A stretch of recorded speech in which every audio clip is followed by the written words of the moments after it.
நண்பர்கள் அனைவருக்கும் வணக்கம். நான் உங்கள் மதுரை கல்யாண். மானிய கடன் அப்படின்னா என்ன? மானிய கடனுக்கு தேவையான திட்ட அறிக்கை அப்படின்னா என்ன அப்படிங்கிறத பற்றி தான் நம்ம இந்த வீடியோவில் விரிவாக பேச போகிறோம். திட்ட அறிக்கை, அதாவது ப்ராஜெக்ட் ரிப்போர்ட் அப்படின்னு சொல்லுவாங்க. ஒரு மானிய கடனை வாங்கணும் அப்படின்னா, சப்சிடி லோன் வாங்கணும் அப்படின்னா அதற்கு தேவையான ப்ராஜெக்ட் ரிப்போர்ட் ஒன்று வங்கிக்கோ, அதே மாதிரி நீங்கள் எந்த துறையில் எந்த திட்டத்தின் கீழ் நீங்கள் மானிய கடன் வாங்க போகிறீங்களோ அந்த துறைக்கு நீங்கள் திட்ட அறிக்கையை சப்மிட் பண்ணணும்.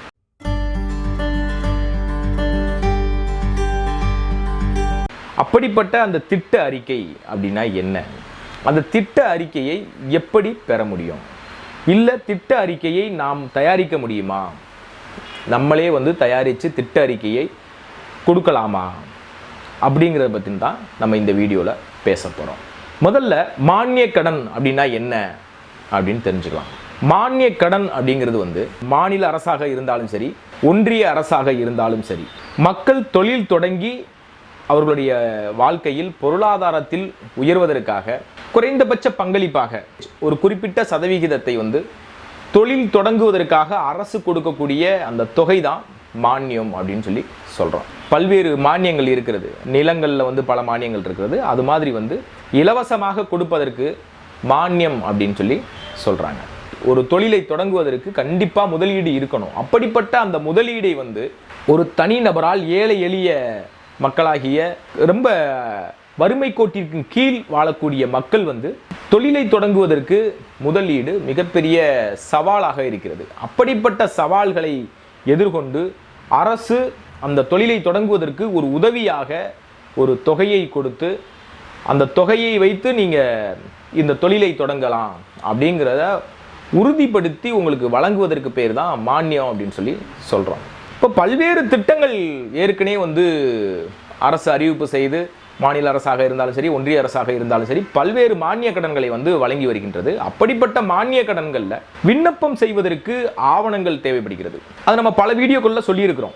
எந்த திட்டங்களில் என்ன துறையில் நீங்கள் விண்ணப்பம் பண்ண போகிறீங்களோ, அந்த துறைக்கு என்ன தொழிலுக்கு பண்ண போகிறீங்களோ அதுக்கு தேவையான ஆவணங்கள் என்னென்ன அப்படிங்கிறது பல வீடியோக்களை நம்ம வெளியிட்டிருக்கிறோம். நம்ம சேனலில் பாருங்கள், அது தெரியும். அந்த ஆவணங்களில் மிக முக்கியமான ஆவணமாக கருதப்படுவது திட்ட அறிக்கை.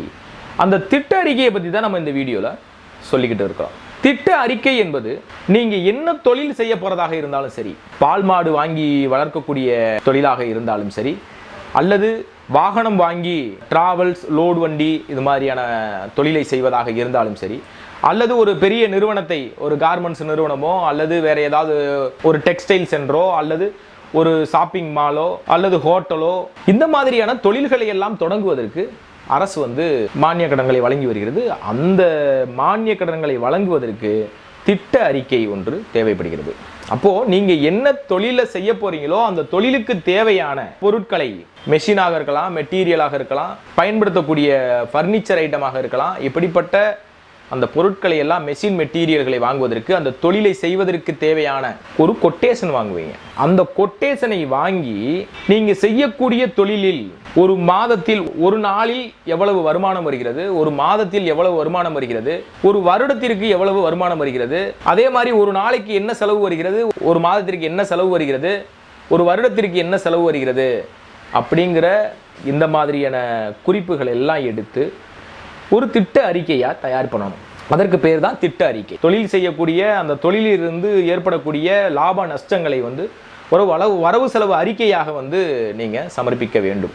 நான் தான் தொழிலே தொடங்கவில்லையே, தொழில் தொடங்குவதற்கு தானே மானிய கடன் கேட்குறேன், நான் எப்படி இந்த தொழிலில் இவ்வளவு ஒரு வருஷத்துக்கு நான் இவ்வளோ வருமோ அப்படின்றத நான் எப்படி ரிப்போர்ட் கொடுக்க முடியும் அப்படின்னு பார்த்தா, இந்த ரிப்போர்ட் அஸ்யூம்டு ரிப்போர்ட். அஸ்யூம்டு ரிப்போர்ட் அப்படின்னா நம்ம எதிர்காலத்தை கணித்து ஒரு நாளில் இவ்வளவு வருமானம் வரலாம், ஒரு தொழிலை செய்வதற்கு முடிவு செய்து தான் அந்த தொழிலை நம்ம தொடங்கலாம் அப்படின்னு சொல்லி முடிவு பண்ணியிருப்போம். அந்த தொழிலை பற்றின விவரங்கள் கண்டிப்பாக நமக்கு இருக்கும்.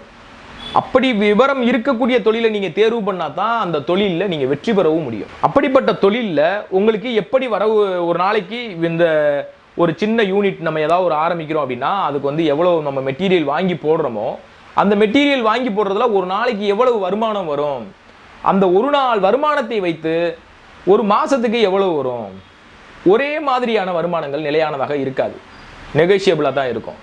ஒரு நாளைக்கு கூட இருக்கலாம், ஒரு நாளைக்கு குறைச்சிருக்கலாம். ஆனால் ஒரு மாதத்திற்கு கணக்கிட்டு, அதை ஒரு வருடத்திற்கு கணக்கிட்டு, அதில் ஏற்படக்கூடிய செலவுகளை, அந்த வரவு செலவுகளை கணித்து அதை ஒரு திட்ட அறிக்கையாக தயார் செய்ய வேண்டும்.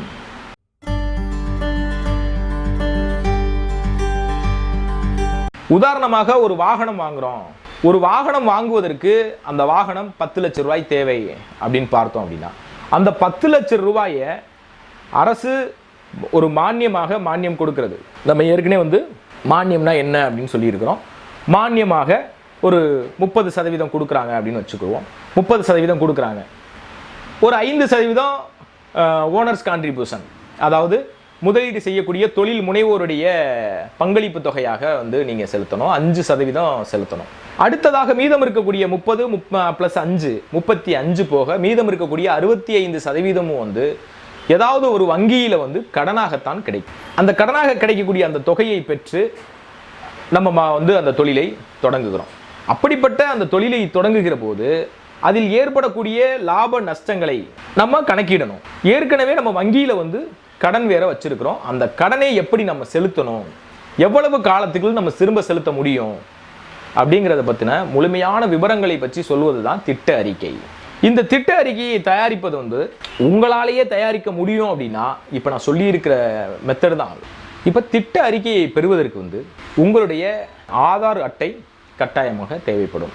நீங்கள் கொடுக்கக்கூடிய கொட்டேஷன், என்னென்ன மெஷின் மெட்டீரியல் வாங்க போகிறீங்களோ அந்த மெஷின் மெட்டீரியலை வாங்கக்கூடிய அந்த கொட்டேஷனை வைத்து ஆதார அட்டையை பயன்படுத்தி திட்ட அறிக்கை தயாரிப்புக்கு கொடுப்பாங்க. உங்களுக்கு திட்ட அறிக்கை தேவை அப்படின்னாலும் சரி, உங்களுக்கு ஆன்லைனில் விண்ணப்பம் செய்யணும்னாலும் சரி, இந்த ஸ்க்ரீனில் தெரியக்கூடிய நம்பருக்கு கால் பண்ணுங்கள். என்னுடைய அலுவலகத்தில் இருக்கக்கூடிய நண்பர்கள் உங்களுக்கு ஆலோசனை வழங்கி உங்களுக்கு திட்டறிக்கையும் அந்த விண்ணப்பத்தையும் செய்து கொடுப்பார்கள். இது போன்று பல்வேறு தகவலுடன் உங்களை சந்திக்கும் வரை உங்களிடமிருந்து விடைபெறுவது உங்கள் நண்பன் மதுரை கல்யாண்.